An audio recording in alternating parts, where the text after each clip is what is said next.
Oi, gente, estou de volta hoje com a ampulheta do livro, finalmente, depois de um período, né, afastada, mas eu estava com muitas coisas na faculdade para fazer, mas agora eu vou contar uma história maravilhosa para vocês, tá? Vamos ver hoje na ampulheta do livro. Bom, gente, esse mês eu tô pagando cardiologia e, coincidentemente, eu me lembrei de uma história que eu li nesse livro aqui. Todo paciente tem uma história para contar. Eu já falei desse livro para vocês antes. Ele fala só sobre o raciocínio do diagnóstico. A doutora Larda Sanders foi responsável também pelos casos clínicos que foram abordados no seriado do Dr. House. E ela tem uma coluna, né, no New York Times. E toda semana ela sempre faz discussão de diagnósticos que não foram descobertos, que ficam muito tempo as pessoas doentes, sem fechar o diagnóstico. E ela sempre coloca o caso lá na coluna do New York Times. E ela cria tempo como se fosse uma rede de conexão no mundo para tentar descobrir o que a pessoa tem. E aqui nesse livro tem vários casos em que ela consegue reunir amigos e descobrir pessoas que contam a ela como foi que descobriram diagnósticos difíceis. E ela fala muito sobre o raciocínio. Tem um capítulo que fala sobre falha de raciocínio. E o caso de hoje a gente estudou justamente essa semana sobre síndromes coronarianas. Quando um paciente chega com dor torácica, com dificuldade para respirar, e dizendo que a mãe morreu do infarto, então imediatamente o emergencista pensa que aquele é um quadro iminente de infarto agudo do miocárdio. E qual é a atitude do médico nessa situação? Ele sempre vai pedir exames laboratoriais para ver como estão os marcadores cardíacos, para ver se está acontecendo alguma injúria cardíaca e vai pedir o eletrocardiograma. Então isso já é um protocolo.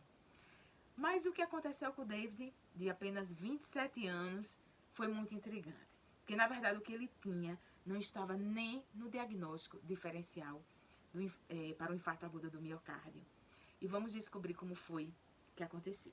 Bom, o David tinha 27 anos, ele não tinha nada, digamos assim, diabetes, obesidade, ele tinha um corpo assim muito bem distribuído, entre 1,80 m, e ele sempre se queixava no pronto-socorro de dor no peito e dificuldade para respirar, e dizendo que a mãe já tinha sofrido um infarto. E assim, em cerca de 2 meses, ele foi internado 4 vezes no pronto-socorro com isso. E todos os médicos diziam, não se preocupe, não é o coração, porque sempre que fazia os exames laboratoriais, o eletrocardiograma, não detectavam absolutamente nada. Mas o problema desse caso em si, que levou a ser registrado nesse livro, é que o erro dos médicos não está no protocolo que eles tomaram, porque na verdade ela até fala que esse é um tipo de raciocínio intuitivo. Então, é exatamente isso que o médico tem que fazer.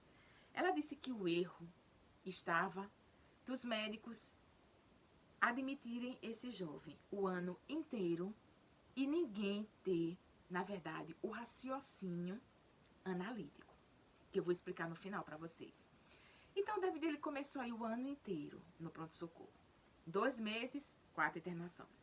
E ele voltava sempre com esse quadro, né? Dor no peito, dificuldade para respirar. E ninguém escutava ou, digamos assim, explorava as outras queixas de David.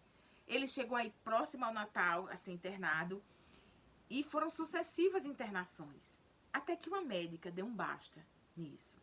Ela disse, nós estamos tendo um desperdício enorme e nós estamos realmente investigando. Então, ela chamou uma residente de clínica médica e aí ela solicita que alguém interne David no hospital e faça uma investigação do que realmente ele tem.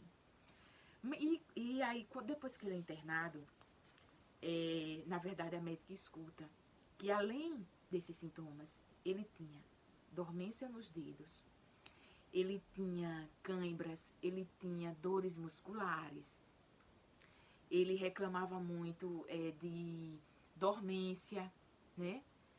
Além de tudo isso, tinha dor abdominal.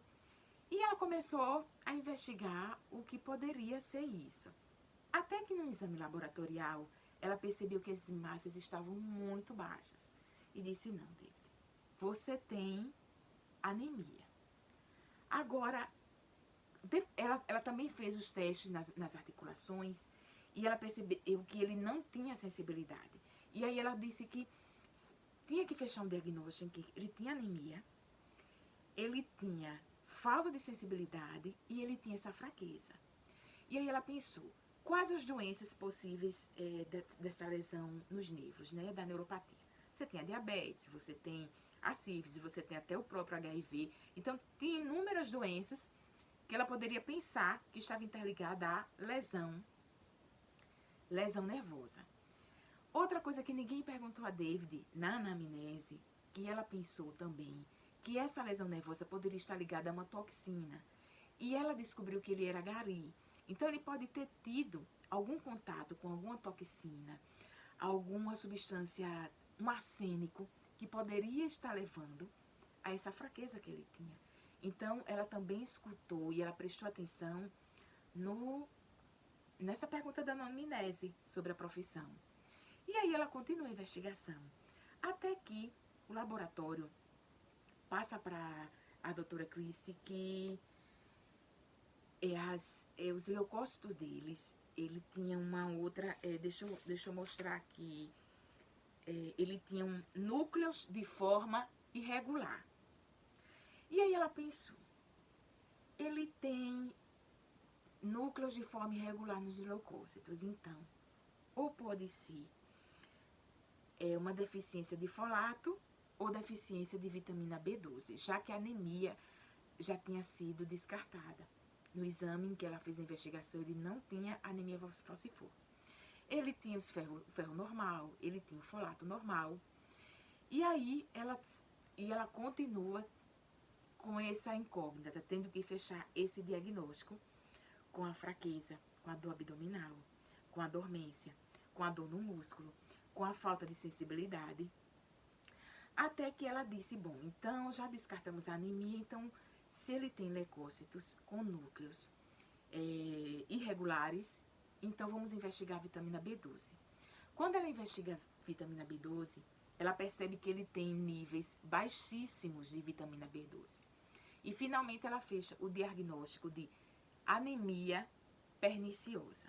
Ou seja, na verdade ele tinha uma doença autoimune em que os anticorpos do corpo dele destruía proteína que absorvia a quantidade necessária de vitamina B12 que o corpo dele precisava.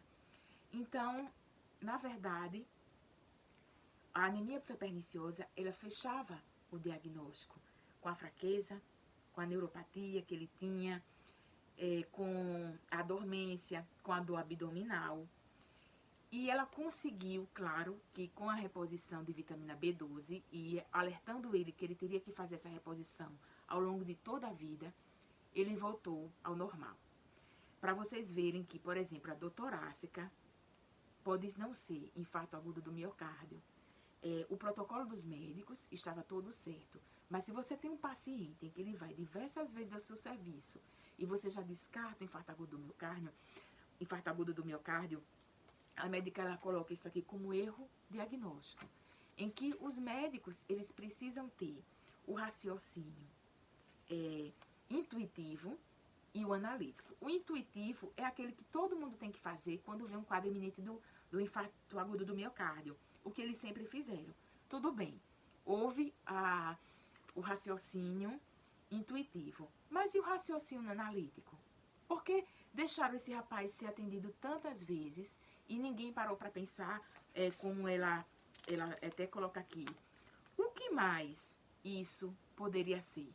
Ela disse que isso também tem que fazer parte da vida de um médico, desse diagnóstico analítico, dessa investigação, além daquilo que é intuitivo.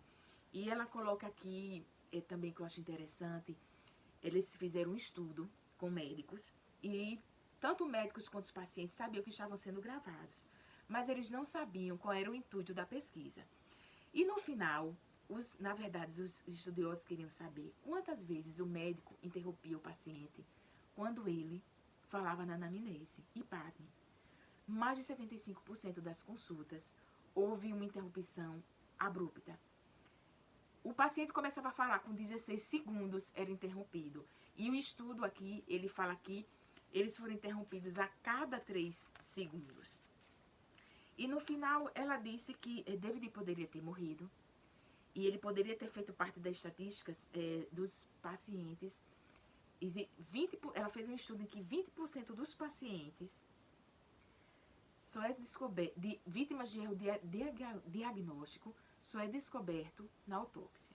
Ou seja, depois que o paciente vem a falecimento.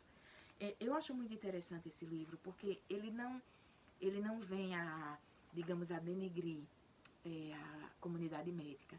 Ela é médica, a doutora Liza Sanders. Ela trabalha com livros falando sobre como pensam os médicos, como se fechar um diagnóstico. Várias vezes eu contei para vocês essas histórias aqui.